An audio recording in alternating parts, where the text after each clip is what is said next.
What is going on, guys? Welcome back to another video. Today we're going to be going over the New York Giants win against the New Orleans Saints. 16-13 was the final score. Everybody thought this was gonna. I told everybody. I told Bad Dog. I told Terabelli. I said the winner's gonna have at least 45 points, and boy was I wrong. Oh man, I wasn't able to watch because freaking DirecTV. I had to call them. I was on the phone with them for like an hour trying to get my Sunday ticket to work. It worked last week, but it didn't work this week, and I was upset because I wanted to watch the game and I couldn't watch almost half. I think it was like towards the second quarter. Oh, it was right when Janoris Jenkins returned that field goal for a touchdown.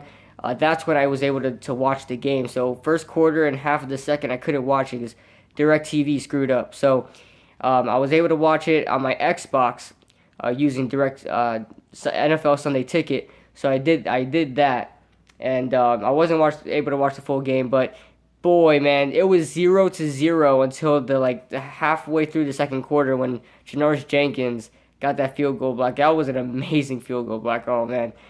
Oh man, I think we got like 3 or 4 field goal blocks last year, and whoever our special teams, I think it's Tom Quinn, I believe. He's doing a phenomenal job as special team coach, man. We've gotten a lot of field goal blocks these past 2 or 3 years, and I'm pretty happy with that. So, we have a lot of work to do. We are 2-0, first time since 2009. I graduated high school in 2015. That means the last time the Giants went 2-0, I was in the 7th grade. That's insane. Even though I don't look like I graduated high school. Okay, I know I look like that I just started high school, but I graduated in 2015, and the last time the Giants went 2-0, I was in the 7th grade. And that's a long time, guys. That's a long time, and it's well deserved. This Giants coaching staff is really picking it up. I really like Ben Mac. I wanted Hugh Jackson as my coach. A lot of people wanted Doug Marrone. And, it was fair to say that they're, well-proved coaches. But Ben McAdoo, what a job he's doing as far as managing the game, as far as substitutions go, all of that. He is really, he could be a candidate for Coach of the Year this year, guys. I'm not lying. I am not lying. But let's start off with the stats. Eli Manning, 32 of 41, over 75% completion rating, just 9 incompletions. 368 yards, lighting up that Saints secondary like he does all the time. All the time that we play the Saints. No touchdowns, but he could have well had 4 touchdowns this game. It's just that nobody was able to catch the ball near the end zone. They were just allergic to the ball in the end zone. Shane Vereen, 14 of 42, and Rashad Jennings, 13 of 27. That equals 65. -1 because of Orleans Darkwa. His first rush. I really like him as a running back, but the Saints read that play all the way. I don't think it was his fault. It was a toss, and they read it all the way. And Orleans Darkwa lost a yard on his first carry. So we had 64 yards rushing. I'm not going to include Eli Manning. So I'm going to include the running backs because that's where I think their running game is. We need to get better at running the ball. Offensive line needs to open up some holes. There were no holes between the tackles at any of the. Shane Vereen did what he could, but Rashad Jennings is not that kind of elusive back. He needs a hole to run in. The three-headed monster, Odell Beckham, 8 receptions for 86 yards. He could have had 130 yards and 2 touchdowns, but he decided to drop those 2. 1 on 4th down, by the way. Anyway, Victor Cruz, 4 receptions for 91 yards. He clutched that throw oh my goodness. I thought he dropped that because he had the ball in between his legs, guys. This guy, the adrenaline rush. He said, Odell just dropped it? Well, I'm not going to drop it. And he held onto the ball with his life. And he carried the defender for like another 3 yards until he fell. And, Victor Cruz is back, guys. Victor Cruz is back. Sterling Shepard, 8 receptions for 117 yards. Boy, was he going off yesterday. Oh my goodness, he did it. He played a phenomenal game, man. Phenomenal game. With the three-headed monster that we have in the receiving core, you notice that the tight ends aren't getting as much love as they have in the past 3 years. You got Will Tye with 2 receptions for 10 yards, and Larry Donnell with 4 receptions for 24 yards. So the tight ends don't get as much love as they used to. Moving on to our offensive struggles. Victor Cruz, Shane Vereen, and Eli Manning all lost a fumble. That leaves us -4 in the turnover ratio. Guys, something that you probably haven't noticed yet because we are 2-0 and a win is a win. But we have not forced a turnover yet on defense. Fumbles, interceptions, anything, we have not turned it over yet. I mean, got a takeaway yet. And that's something that we really need to work on. Last year, we were +3 by week 1. We had 2 interceptions and 1 fumble in week 1 last year, a game we lost.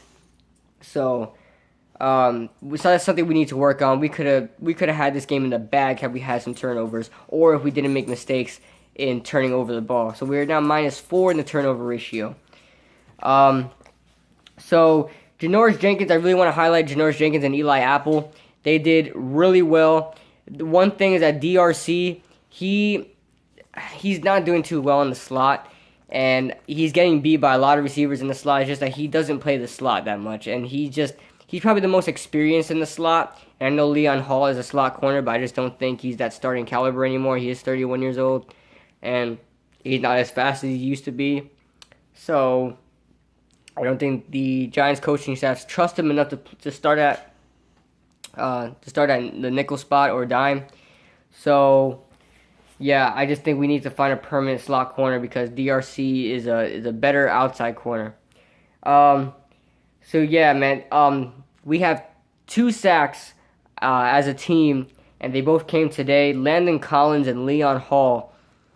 Landon Collins, man, he is really stepping up at that strong. He's a rock at the strong safety position, and good thing we put him there instead of the free like he did last year.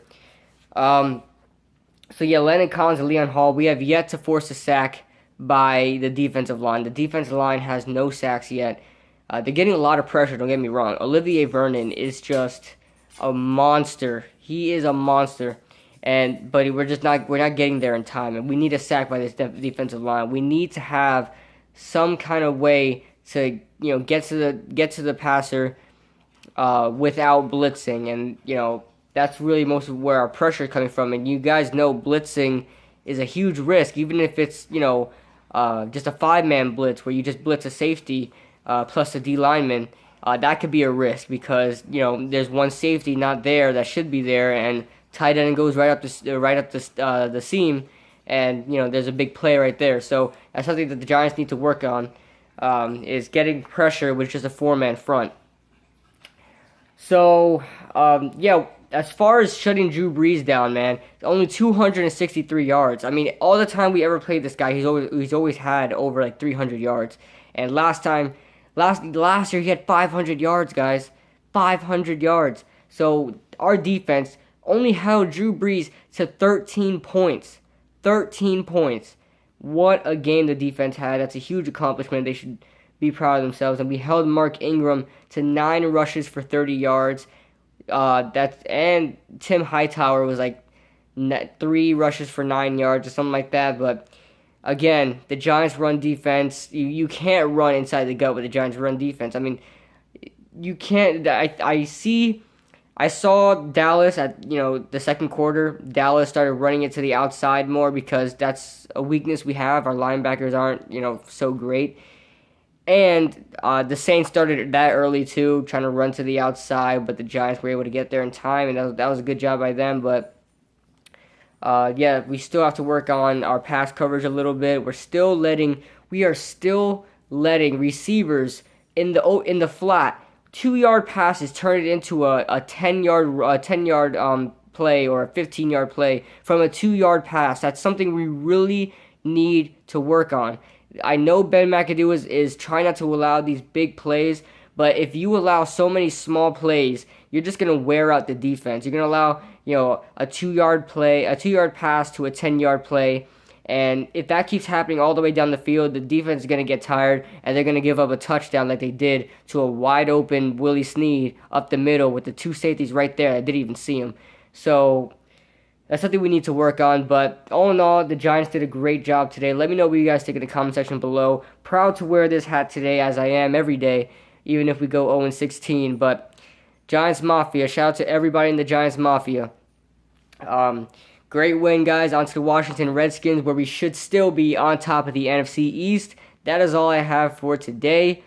Be sure to watch my video tomorrow for Week 3 predictions, and I'll see you guys in the next video.